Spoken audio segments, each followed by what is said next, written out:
balik lagi di channel Koki MP. Perkenalkan, nama saya Rika Abiola dari Program Studi Manajemen Pendidikan 2018 Universitas Negeri Jakarta.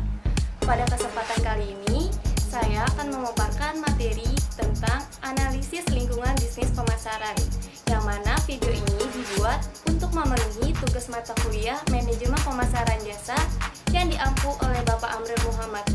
Untuk materinya silakan disimak ya teman-teman. Analisis lingkungan bisnis pemasaran.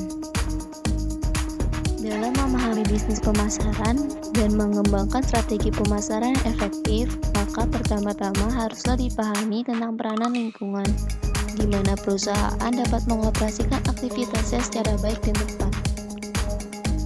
Lingkungan pemasaran terbagi menjadi dua, yaitu lingkungan pemasaran mikro dan lingkungan pemasaran makro. Yang pertama yaitu lingkungan pemasaran mikro. Lingkungan pemasaran mikro terdiri dari satu perusahaan. Dalam merancang rencana bisnis pemasaran, manajemen bisnis pemasaran perlu memperhatikan dan melakukan pertimbangan terhadap kelompok lain dalam perusahaan, seperti pimpinan puncak, bagian keuangan, bagian research and development, dan sebagainya. Yang kedua yaitu pemasok. Pemasok memberikan sumber daya yang dibutuhkan oleh perusahaan guna dapat menghasilkan dan menyerahkan produk berupa jasa atau barang kepada pelanggan. Yang ketiga yaitu perantara pemasaran, merupakan pihak yang membantu perusahaan untuk mempromosikan, menjual, dan mendistribusikan produk-produknya kepada pembeli akhir. Perantara pemasaran ini terdiri dari reseller, perusahaan distribusi, jasa agensi pemasaran, dan perantara finansial. Yang keempat yaitu pesaing. Dalam hal ini, perusahaan harus dapat menghasilkan suatu keunggulan dalam komposisinya tawarannya, sehingga secara lebih nyata dan unggul dibandingkan dengan tawaran para pesaing. Yang kelima yaitu agensi publik, merupakan suatu kelompok yang mempunyai suatu kepentingan nyata atau potensial di dalam upaya kemampuan suatu organisasi untuk mencapai tujuannya. Dan yang terakhir yaitu pelanggan.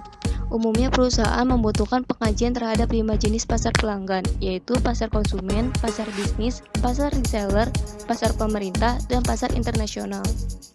Yang kedua yaitu lingkungan pemasaran makro. Lingkungan pemasaran makro ini terdiri dari satu, lingkungan demografi.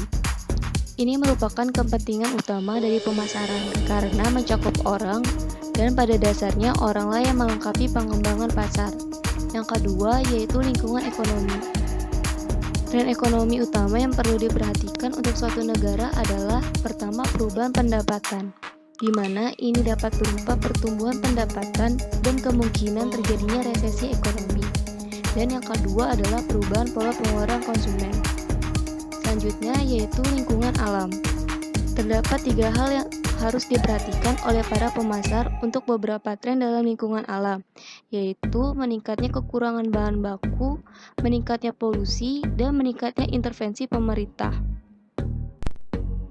Yang keempat yaitu lingkungan teknologi. Teknologi baru adalah yang dapat menciptakan produk baru dan peluang di pasaran. Yang kelima yaitu lingkungan politik.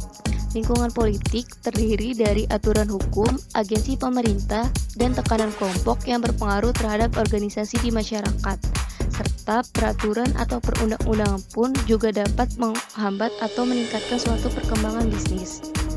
Dan yang terakhir yaitu lingkungan budaya.